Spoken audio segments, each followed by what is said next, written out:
Welcome back to the Drew and Dragons YouTube channel where we conquer the art of game mastering one video at a time.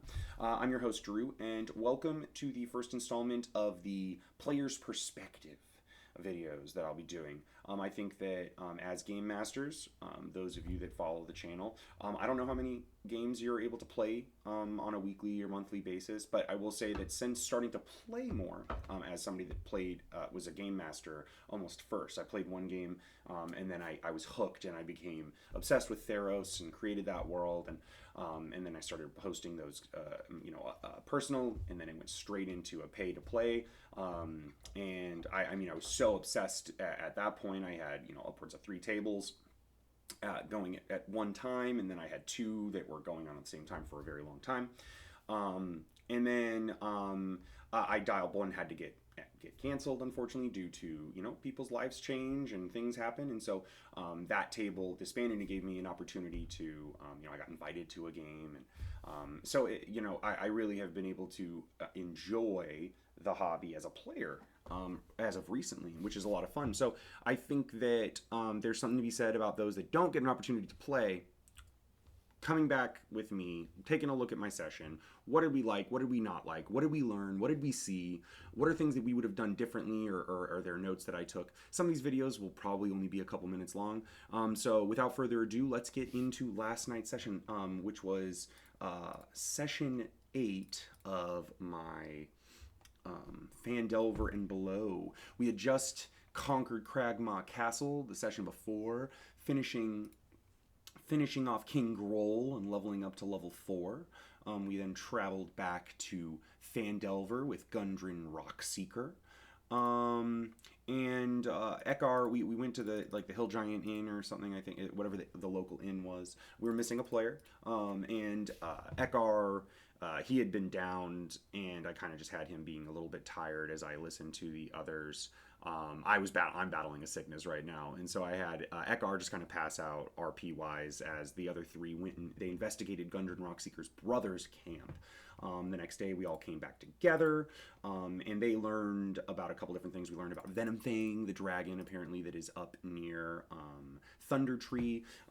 We heard about Favrik, this leader of a cult of the dragon that apparently is taking place there, and then we left Phandalin. And as we were leaving Phandalin, Ekar, my character, we'd done a couple things now. We had quelled Cragmaw Keep, we had helped the manor, and so I just asked for, and I'm a paladin, this lawful neutral Oath of the Ancients paladin. We had just apparently gotten word. I have a druid companion in the party that the Emerald Enclave is to hearing of our 2 deeds as members of that faction, we are to be anointed or elevated, and so Ekar, taking that, asks for a squire, and the DM accommodates and takes a run with it. So we were given Ander Barthen as my new squire, with Barthen is his mother, Elmina Barthen is one of the NPCs within Phandalin, and so we were given him, and we departed. We departed from Thundertree, Panther Dragoon, or Dragoo. This is he's a rogue. He does a lot of damage. I like Panther, and that character and Ekar's character, their builds are very synergistic. I mean, my base AC is 21 now because we were able to, as a party, invest into plate for him. So with Shield of Faith, or in this session, which I'll talk about, another spell, I was untouchable during, and just completely basically shut down the combat encounter. I'm not completely, but overarchingly, I tied up so much action economy, which is lovely. We'll talk about that in a minute. But he had an interesting exchange where he met a courier. He switched weapon. I'm a Warhammer user. He was using a rapier. I think he the player isn't or maybe that was the other. Maybe it's not Panther. I think it was Druid. It wasn't Panther. It was Bruins that did that. Panther had another thing. He's a rogue, but Bruins is the warlock. He's a warlock. I've been calling him Drow. I was like, "What are you, Drow?" And apparently he's the other. There's another type of elf. It's a dark elf or whatever, but it's not Drow. He got a warhammer, and similar to us, he's been using. Oh my gosh, what is that spell that is not as good as Eldritch Blast? Sacred Flame. Instead of Eldritch Blast, and I asked the player, is there a reason? It's for RP reasons, apparently. He just doesn't want to do it right at first. That's fine. I mean, I was talking to another player in one of my in my Tuesday campaign that I prepare for. I was talking to one of him, and we have players in that campaign where people just aren't, we're not optimal, and that's okay. At the end of it, that's okay. Not everybody is at the table to be a mid-maxer. Not everybody at the table is at the table there to make the, I'm the best at this. People want to be doing multiple things. People want to be committed to, a role in some ways, and whether that role comes with motivations or whether that role comes with drawbacks. I think that you see players coming to the table for a lot of different reasons. So it's interesting to see that a reminder that as a game master, your way is not the right way. There are times where the buck stops with you and you get to make it your way. Surely that is the case as a game master. However, for you to really be in a relationship with your players, for you to be able to having that give and take, you have to be able to look at, some people want to take things away from the game that you might not enjoy in that moment, especially as a game master. They might want to Mr. Magoo their way through things, and you might hate that they get to do it, and they're just their dice make it so that they are successful and the world is a failure, even though the playing of it was poor. The character was superior to the encounter, or whatever the case may be. I'm hoping that some of you write down below your experience when you had something like that happen as a game master. But it's not something that is unknown to a lot of us. We all see it once in a while. So getting back to this, we departed Thundertree. The last thing I'll talk about is that game master talked about random encounters and random encounter tables. And Thundertree is a pretty far cry. Let me see if I can get. I don't think his thing is up. But we'll go ahead and see if. Oh, it's up. Okay, so his computer's up. So he self-hosts. Ooh, are you gonna... this is his game, to his VTT. I hope he's okay with me showing this to you fine people. Again, please like and subscribe. Hit that, comment below. Let me know what you think I should be showing you all. Here's the other notes, and we'll kind of go back between that. So again, we departed Thundertree. We took our new pupil. Here, let's go to this while that's loading up. Cool. About to leave Phandalin. We departure Thundertree. We arrive at Thundertree, and this is where we kind of get into most of the stuff. So this is where we started, way up here, and it was hard to. There's a couple buildings. There was some stuff that you saw here. We started moving forward. You can see into here, and so old overgrown lane winding between dilapidated buildings. Middle. There's a stone tower in the middle, or in the northern section, which is where I think we're going to go next. We ended finishing combat in this encounter. Okay, now you can see where we're at. Stone tower, yeah. Partially collapsed roof, cottage attached, got it. Old stone houses are roofless ruins. Danger, plant monsters and zombies. Turn back now. So we saw that warning. See a weathered signboard for this building over here, and I heard groaning, and I just Ekar just pushed it open. Apparently what we see also, we learned that a volcano helped destroy Thundertree at one point, and so there's a bunch of ash zombies, and so we burst into an encounter of combat with that. And really, he even gave me, for whatever reason, I guess maybe it was a surprise round on them. We got, I was able to just use a free action, or he does a thing sometimes where when we roll initiative and there is an individual initiating combat, basically we roll all initiative. That person's turn, regardless of their initiative rolled, is the first thing, and then we go back to initiative order, which is not a horrible way to go about it. I think I just totally trailed off a second ago too when I was talking about random encounter tables, and he doesn't want to do them. He was like, hey, if I find that I feel the pacing is needed, or I want to, then I will. But we just traveled from Phandalin to Thundertree with quote no reason to, nothing happened. Now we did take out multiple different entities along the way already, doing like side stuff. Like we had killed a bunch of bugbears in multiple places, and we had taken out Cragmaw Keep. So there's a world where it makes perfect sense for him to be like, oh, the high road's totally safe now because of your deeds, and so you move it. So let me know what your thoughts are on random encounter tables. Do you use them? I like them. I mean, but I also I find me to be kind of taxing and tolling, and I like hex crawls.